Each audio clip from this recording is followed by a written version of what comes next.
Kisah pembunuh berantai Henry Howard Holmes. Kasus pembunuhan paling kejam dengan cara menjebak korbannya dengan gas di kamarnya. Dan ada juga yang dibantai. Semua korbannya berakhir dimutilasi dan tulang para korbannya dijual. Sebelum lanjut, silahkan tekan subscribe, like, dan komen ya, supaya channel ini bisa berkembang dan bisa menceritakan kisah tokoh sejarah terkenal lainnya. Dan nyalakan tombol notifikasinya, agar kalian tidak ketinggalan video terbaru dari channel ini. Henry Howard Holmes lahir pada tanggal 16 Mei 1861 dengan nama Herman Webster Mudgett di Gilmanton, New Hampshire, Amerika Serikat. Ia adalah anak ketiga dari 5 bersaudara. Ia memiliki orang tua yang merupakan sepasang orang Inggris pertama yang melakukan imigrasi ke Gilmanton. Namun sayangnya, masa kecil Holmes sangat suram karena ayahnya kerap melakukan tindakan kekerasan. Holmes tumbuh sebagai seorang remaja yang dikenal pintar. Di usia 16 tahun, ia sudah lulus sekolah menengah dan menjadi guru. Di sanalah ia bertemu dengan calon istrinya yang bernama Clara Lovering, yang kemudian ia nikahi pada tahun 1878. Pada usia 18 tahun, Holmes kuliah di Universitas Vermont selama 1 tahun, dan kemudian di usia 22 tahun, dia masuk Fakultas Kedokteran dengan mengambil spesialis bedah di Universitas Michigan, dan 1 tahun kemudian dia dinyatakan lulus tepatnya pada bulan Juli 1884. Namun sayangnya, kepintarannya dalam dunia pendidikan tidak berlaku di dalam rumahnya. Holmes kerap melakukan tindakan kekerasan kepada istrinya. Sebelum lulus dari Fakultas Kedokteran, Holmes pernah pindah ke New York. Beredar kabar bahwa dia membawa seorang anak laki-laki yang kemudian menghilang misterius. Saat diinterogasi, Holmes menyatakan sang anak pulang ke rumahnya. Selang beberapa waktu, Holmes kemudian bekerja di sebuah toko obat dan membuat keracunan seorang anak laki-laki sampai anak tersebut meninggal. Merasa namanya tercemar, Holmes mengganti nama aslinya dengan nama yang kita kenal sekarang, yaitu Holmes. Holmes menikah untuk kedua kalinya dengan Mita Bernard dan dia menggugat cerai Clara Lovering. Namun gugatannya ditolak karena dia gagal membuktikan bahwa Clara telah berselingkuh. Dia kemudian pindah ke Wilmette, Illinois dan menikahi seorang wanita lagi untuk yang ketiga kalinya bernama Georgina Young. Padahal statusnya kala itu masih menikah dengan Clara dan Mita. Pada tahun 1886,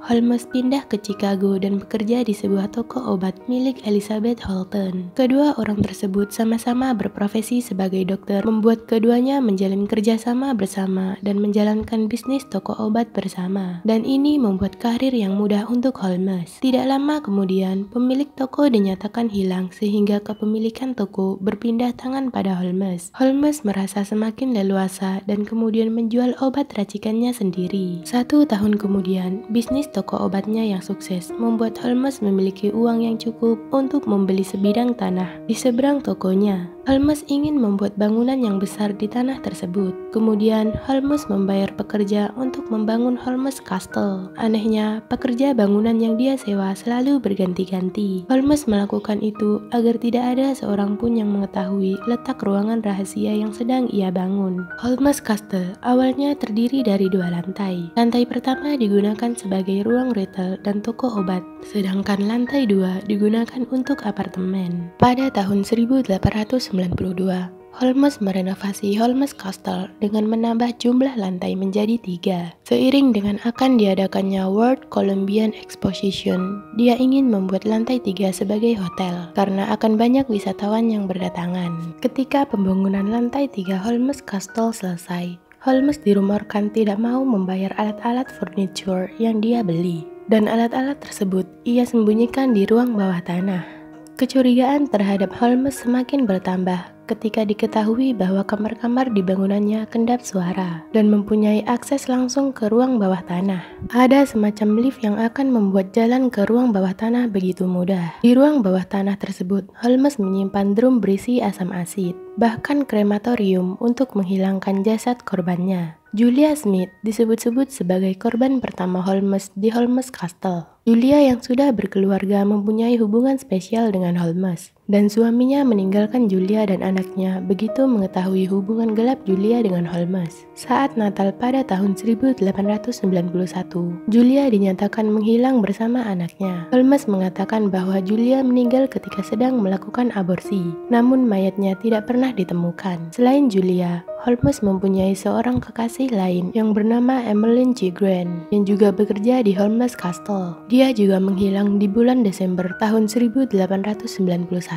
Tidak cukup sampai di situ, Edna Van Tassel yang statusnya sebagai karyawati di tempat itu juga menghilang. Sama dengan Emmeline, mayatnya juga tidak ditemukan. Pada awal tahun 1893, Holmes bertemu dengan Benjamin Pitzel saat ia bekerja di bank. Benjamin bekerja sebagai tukang kayu dan dia mempunyai catatan kriminal. Benjamin bisa menciptakan drum batu bara yang kemudian dia tunjukkan kepada Holmes. Alhasil, Holmes merasa mendapat dukungan lebih untuk melanjutkan kekejiannya. Dengan memanfaatkan kemampuan Benjamin, seorang aktris bernama Minnie Williams bertemu dengan Holmes di kantor ketenaga kerjaan, dan Holmes menawarinya untuk bekerja di Holmes Castle. Tawaran itu diterima oleh Minnie sebagai seorang aktris yang mempunyai aset berharga. Holmes memujuknya untuk memindahkan akte properti miliknya pada Alexander Bond. Alexander Bond merupakan nama samaran yang dibuat Holmes. Tipuannya pun berhasil, bahkan Minnie dan Holmes kemudian menikah. Ketika saudara perempuannya yang bernama Nani mengunjungi tempat tinggal Holmes dan Minnie, dia menemukan sebuah surat yang menyatakan bahwa Minnie sedang mengunjungi kerabatnya di Eropa. Nani dan Minnie tidak pernah terlihat lagi oleh siapapun sejak saat itu. Selain membunuh, Holmes juga menjual tulang manusia ke sekolah medis. Berdasarkan kesaksian warga, Holmes menyewa seorang asisten untuk menenggelamkan korbannya ke drum yang berisi asid dan asam yang memudahkannya untuk memisahkan daging dari mayat. Perusahaan-perusahaan asuransi mengajukan tuntutan pada Holmes yang membuat dia meninggalkan Chicago. Dia kemudian tinggal di properti yang dimiliki Minnie dan Nani. Dia berencana mendirikan Holmes Castle yang lain di daerah Van Award dan kembali melakukan sejumlah penipuan.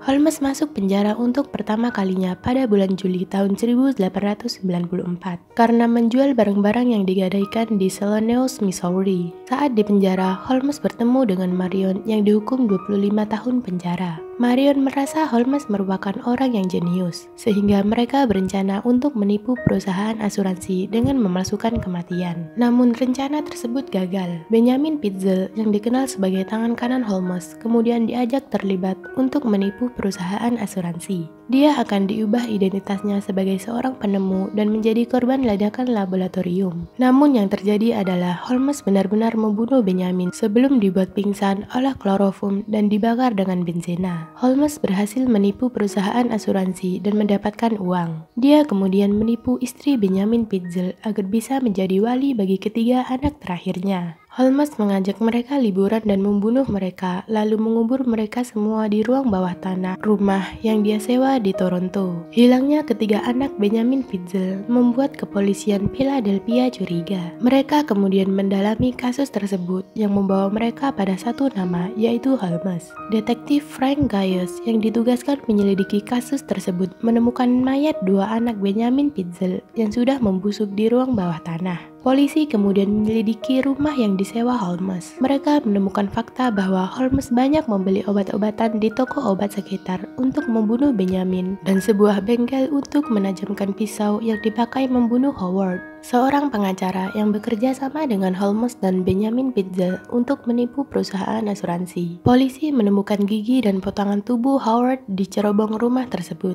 dan ternyata tubuh Howard dimutilasi dan kemudian dibakar. Holmes akhirnya dipenjara di Boston pada tahun 1894 atas tuduhan pencurian kuda di Texas. Merasa tidak terima, Holmes berniat melarikan diri bersama istri ketiganya yang sama sekali tidak mencurigai tindakan suaminya. Di sisi lain, kepolisian Chicago semakin mencurigai Holmes dan mulai melakukan penyelidikan di Holmes Castle. Namun di sana tidak ditemukan bukti yang cukup sebagai tempat Holmes menghabisi korban-korbannya. Holmes akhirnya ditangkap dan kemudian dijatuhi hukuman mati. Dari penyelidikan lebih lanjut, Holmes mengakui sudah membunuh ketiga anak Benjamin Pitzel dan 27 orang lainnya. Dia meyakini beberapa korbannya masih hidup. Selain itu, Holmes juga mengakui sudah melakukan 6 percobaan pembunuhan lainnya. Nama Holmes menyeruak menjadi magnet tersendiri. Dia kemudian dibayar sebesar $7.500 oleh sebuah surat kabar untuk diwawancarai. Saat diwawancarai, Holmes menyatakan bahwa dia tidak bersalah